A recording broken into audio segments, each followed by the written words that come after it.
Par kamaņu sporta attīstību Latvijā mums nevajag uztraukties, jo pirmajās jaunatnes ziemas olimpiskajās spēlēs Latvijas jaunie kamaņu braucēji ir izcīnījuši jau 2 medaļas. Stādīt starptautos braucienos mūsu jaunā kamaņu braucēja Ulla Zirne izcīnīja 3. vietu. Šīs brauciens man patika, bija ļoti labi, bet pirmajā braucienā es pieļauju kļūdu startā. Bet, es nezinu, vai šī kļūda man sevišķi daudz maksā, jo tomēr konkurence diezgan tālu. Atzīstams sniegumu parādīja arī Kristians Putins un Imants Marcinkevičs, kuri divniekos rindojās 7. vietā.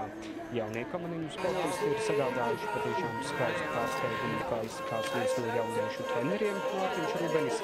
Labs rezultāts parādījuši sportisti, kas apzinās, ka šī ir vienreizēja iespēja sevi pierādīt.